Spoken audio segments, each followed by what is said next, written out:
Have you ever wondered how humanity first strayed from the path of worshipping the one true God? The story begins long after Prophet Adam, peace be upon him. For generations, people lived in unity, guided by their faith in Allah. But with the passage of time, the memory of the Creator began to fade. In those days, there lived 5 righteous men, Wad, Su'a, Yaguth, Ya'uq, and Nasr. They were known for their piety and their devotion to Allah. When these good men passed away, a subtle whisper from Shaitan entered the hearts of the people. Build statues in their honor, he suggested. Their images will remind you of their righteousness and inspire you to do good. It seemed harmless enough, so the people built statues, not to worship, but to remember. However, Shaitan is patient. Generations passed. The original purpose of the statues was lost to time. Shaitan returned, this time with a more sinister whisper. Your ancestors didn't just remember these men, he lied. They worshipped them. They are your intercessors, your connection to the divine. And with that poisonous seed of doubt, the first act of idolatry on earth took root. Humanity fell into the darkness of worshipping statues made by their own hands. It was into this spiritual darkness that Allah, in His infinite mercy, sent a guide, a man chosen to bring back the light of monotheism. His name was Nūḥ, peace be upon him, a name that would become synonymous with patience and perseverance. The Qur'an tells us, indeed we sent Nūḥ to his people, saying, warn your people before there comes to them a painful punishment.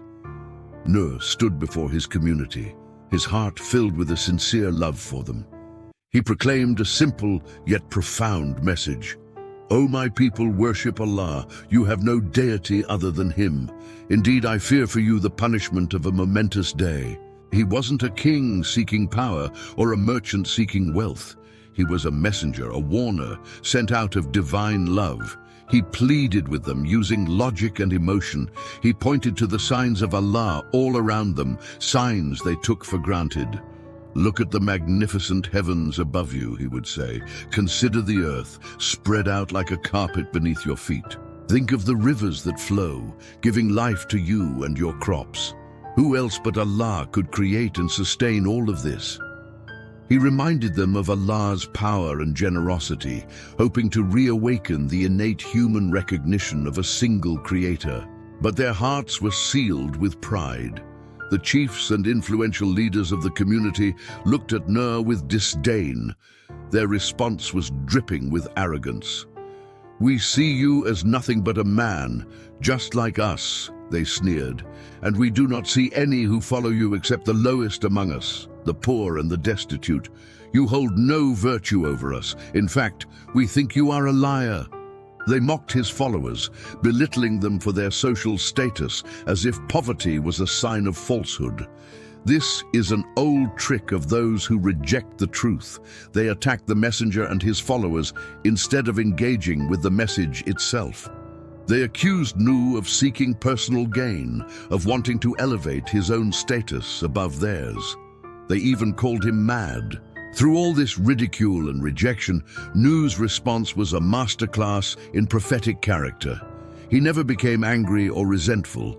His compassion for his people never wavered. He replied with gentle firmness, O my people, have you considered? What if I am upon clear evidence from my Lord, and He has given me mercy from Himself, but it has been obscured from you?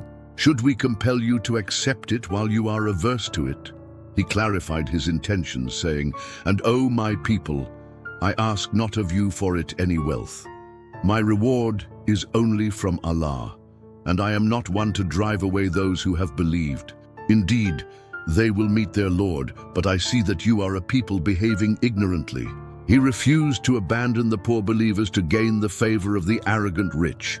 In the eyes of Allah, piety, not wealth, is the measure of a person's worth. Despite his gentle words, his logical arguments, and his pure intentions, the vast majority turned away. They would put their fingers in their ears so they wouldn't have to hear his call. They would cover their faces with their garments, refusing to even look at him. They persisted in their arrogance, drowning out the voice of truth with mockery and laughter. Yet Nūḥ, peace be upon him, never despaired. He understood that his duty was to deliver the message, and guidance was in Allah's hands alone. He knew that his persistence, his patience, his sabr in the face of such overwhelming rejection was in itself a profound act of worship. This was not a mission of a few days or a few years. As he would later confide in his Lord, "My Lord, indeed I have called my people night and day, but my call has not increased them except in flight. Day after day, year after year, night fell and morning rose. The years became decades, and the decades became centuries. Prophet Nūḥ, عليه السلام, walked through every street, visited every home, and called in every gathering. He pleaded, 'My people, fear Allah and obey me. He will send you rain, increase your wealth, and grant you gardens and rivers.' Qur'an 71:10-12. But arrogance ran deep. The chiefs of his people whispered among themselves, 'He has been calling for centuries, yet only a few weak ones follow him. Surely he is a fool.' And they said, 'Do not abandon your gods, Wad, Suwa, Yaguth, Ya'uk, and Nasr.' Qur'an 71:23. Every generation that grew up was poisoned by the last. Fathers warned their children, 'Do not believe in Nūḥ, he is a liar.' Each rejection was a wound to his heart, yet he never stopped. He would raise his hands to heaven and whisper through tears, "Qala Rabbi inna da'awtu qawmiya laylan wa naharan." "My Lord, I have called my people night and day." Qur'an 71:5. فَلَمْ يَزِدْهُمْ دُعَائِيَ إِلَّا فِرَارًا. But my calling only increased them in flight. When he spoke softly, they ignored him. When he raised his voice, they covered their ears. When he reasoned, they threatened him. At last, Nūḥ, عليه السلام, said, "My Lord, leave not upon the earth a single disbeliever, for if you leave them, they will mislead your servants and beget none but wicked disbelievers." Qur'an 71:26. It was not a curse of anger, it was the cry of a heart that had exhausted every mercy. Then Allah revealed, "None of your people will believe except those who have already believed." Qur'an 11:36. And so began the divine plan, the preparation for a new beginning. Allah commanded Nūḥ, عليه السلام, وَاصْنَعِ الْفُلْكَ بِأَعْيُنِنَا وَوَحْيِنَا. Build the ark under our eyes and revelation. Imagine a prophet building a massive ship in the middle of a dry desert. His people mocked him endlessly. "O Nūḥ, have you become a carpenter now? Where is your sea?" He replied calmly, "If you mock us today, we shall mock you tomorrow when truth is revealed." Plank by plank, nail by nail, the ark rose, a miracle of divine guidance. The scholars say it had 3 decks, one for animals, one for humans, and one for birds. Then a sign came, "Fafara al-tanuru," the oven overflowed. It was the sign that Allah's decree had begun. Nūḥ, عليه السلام, gathered the believers and pairs of every creature. He said, "In the name of Allah, embark." As rain poured from the sky and water burst from the earth, rivers overflowed, oceans rose, and the world became one endless sea. And we opened the gates of the heavens with pouring water and caused the earth to gush forth with springs.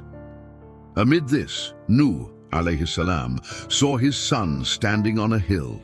His heart trembled.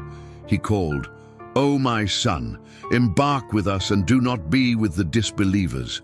But the boy replied, "I will take refuge on a mountain that will save me from the water." Nūḥ cried, "There is no refuge today from Allah's command except for those on whom he has mercy." A great wave came between them, and his son was gone. In that moment, Nūḥ, عليه السلام, felt the deepest pain a father could know. But he accepted Allah's decree with submission and tears. Days stretched into weeks, and the Ark, a tiny speck against the vast, churning ocean, continued its voyage. It wasn't a silent journey. Inside, the air hummed with prayer and the remembrance of Allah. Prophet Nūḥ, the steadfast captain of this faithful crew, led them in devotion, their hearts united in trust and patience. The animals, once wild and untamed, rested peacefully, a testament to the divine tranquility that enveloped the Ark. Every moment was a lesson in faith, a reliance on the promise of their Lord. They had left everything behind, but in this floating sanctuary, they had everything they needed: faith, community, and the guidance of a prophet. Then, at the perfect moment ordained by the Almighty, a command echoed through creation, a command so powerful it reshaped the world. Allah the Most High declared, "O earth, swallow your water, and O sky, withhold." The heavens obeyed instantly. The torrential downpour that had consumed the world ceased. The sky, once a grey, weeping canvas, cleared. The earth, like a thirsty traveler, began to drink the immense waters, drawing the flood back into its depths. The great deluge was over. The mountains of water flattened, and slowly, gently, the Ark came to rest upon the peak of Mount Judy. A new dawn was breaking. As the doors of the Ark opened, Nūḥ and the believers stepped out onto firm ground. The air was pure. The world was washed clean. Imagine that first breath of fresh air, the first sight of a world reborn. Overwhelmed with gratitude, Prophet Nūḥ fell into prostration, his forehead touching the sanctified earth. His heart overflowed as he prayed the words taught to him by Allah: "Praise be to Allah who saved us from the wrongdoing people." It was a moment of profound thanks, a recognition that their salvation was not by their own power, but purely by the mercy of the Most Merciful. From this small band of survivors, a new community was born. It was a humble settlement, built not on arrogance or worldly ambition, but on the solid foundation of faith and gratitude. They were the seeds of a new humanity, a people whose lineage was rooted in belief. Life began anew, centered around the worship of the one true God. They had witnessed both Allah's might and His mercy, and this experience shaped their society into one of piety, purity, and unwavering devotion. They were a living example that after every hardship, with patience and faith, comes ease and a new beginning. Prophet Nūḥ lived a long life, guiding his people with wisdom and love. As his time on this earth drew to a close, he gathered his children and his followers for one final, crucial reminder. He wasn't concerned with leaving behind wealth or monuments. His legacy was one of faith. He advised them with the core of his entire life's mission: worship Allah alone. If you do so, He will protect you from punishment. This was his final will and testament, the most precious inheritance he could leave them, the key to eternal success. The moment of his departure from this world was as profound as his life. When the angel of death came to him, Nūḥ was sitting in the sun. He simply asked for a moment to move into the shade. This simple act held a universe of meaning. As he moved, he remarked, "So it is. This world is like moving from the sun to the shade." What a beautiful, powerful metaphor. Our entire lives, with all their joys, sorrows, triumphs, and trials, are as brief as the time it takes to move from a sunny spot into the coolness of the shade. With this final reflection on the transient nature of our existence, he peacefully returned his soul to its creator. For his centuries of patience, his unwavering struggle, and his absolute devotion, Allah bestowed upon him a unique and eternal honor. In the Qur'an, Allah preserves his memory with the highest praise. "Peace be upon Nūḥ among all nations." This greeting of peace echoes through time, repeated by angels and believers for all eternity.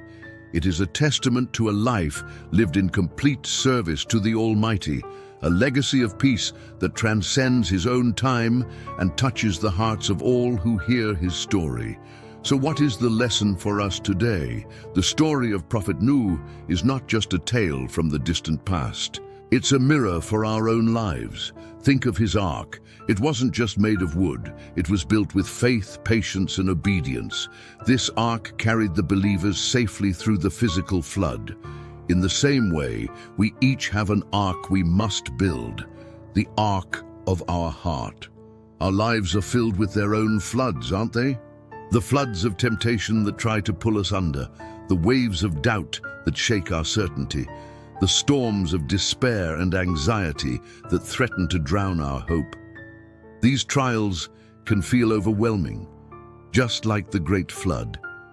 But just as Nuh's ark was the only means of salvation, our only true safety lies within the ark of our faith.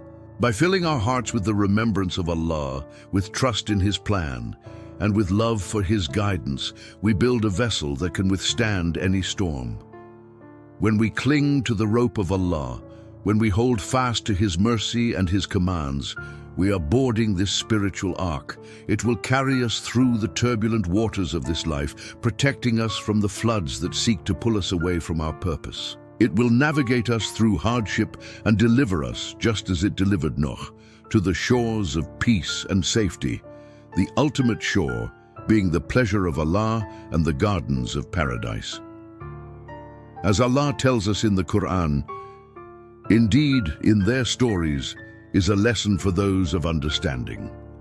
May we be among those who understand, who learn, and who build an ark in our hearts strong enough to carry us home. Thank you for joining us on this profound journey through the life of Prophet Nūḥ. If his story has touched your heart, please share this video so others can benefit too. Don't forget to like and subscribe for more stories that illuminate the heart and mind. Until next time, may peace be upon you.